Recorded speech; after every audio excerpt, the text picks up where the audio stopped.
Hi guys, my name is Shwampi and welcome back to my art channel. It is that special time of the year. It is October, or as we artists like to call it, Inktober. Inktober, if you're not familiar with it, is a monthly challenge created by the fantastic illustrator Jake Parker, where every artist is challenged to use ink and create an illustration per day throughout the whole of the month. So I've been doing Inktober for several years now. This would be my 4th year doing Inktober. I started back in 2016, and there have been a few bumps along the way.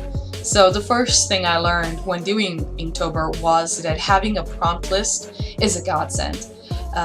It not just made it much easier to not be pressured every day and feel like you're supposed to deliver something without actually knowing what you're supposed to deliver. It was also much easier to come up with ideas and focus more on making an illustration better than actually focusing on what the hell I'm going to be drawing.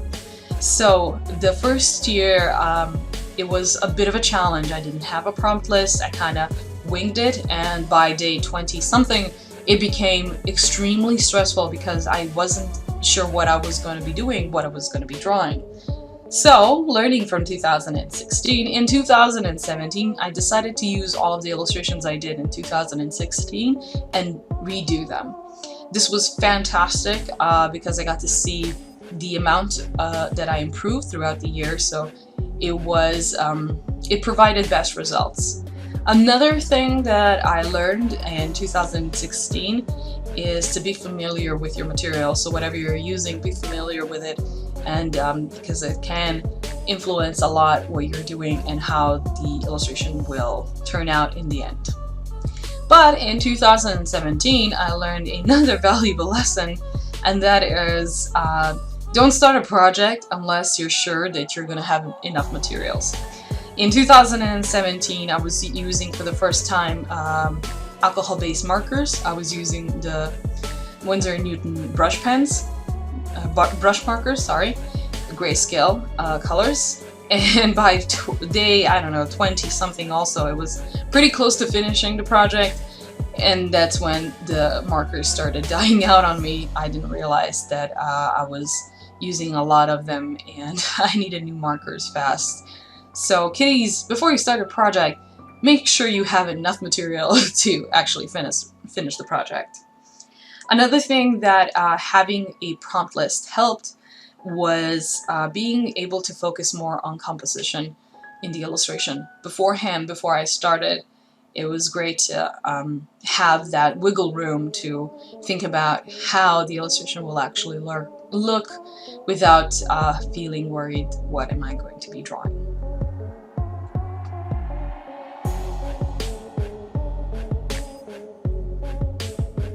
Moving on to 2018.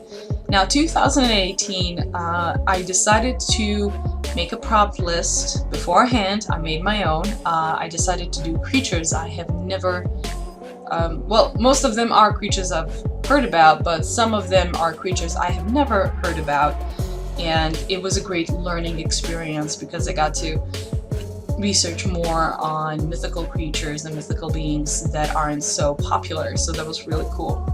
But I wanted to practice my concept art skills and wanted to practice my design skills, so I decided to actually combine two things I love, mythical creatures and skulls.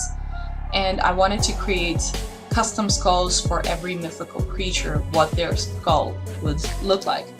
So, not just learning about mythical creatures, it was also a great experience to learn and study skulls and skeletons of different animals and so on. So it was quite a challenge that I was quite happy with.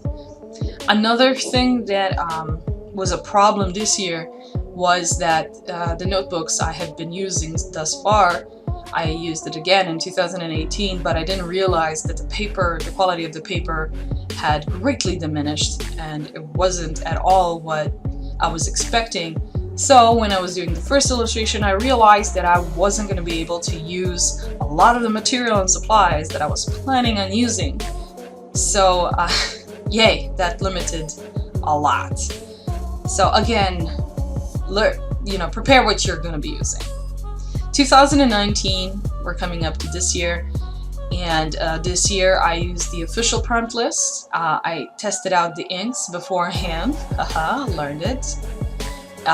But this time, because of the amount of work and projects and client work that I have, I decided to not pressure myself in creating full illustrations per page, but to fill out a page with as much small illustrations as I could, and just do it in a way to more learn how to combine elements within a format that I have.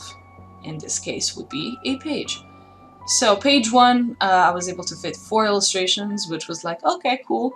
But page 2, I was completely, I loved this page far more. A lot more was fitted in it, and the composition is better and everything looks really cute and really nice.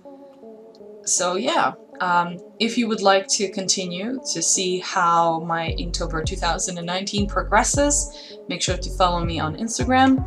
And if you would like to help out this channel and become a patron and get monthly goodies from me, you can check out my Patreon. All the information is down below. Until next time, have a fantastic week, and I will see you in 2 weeks. Till then, much love.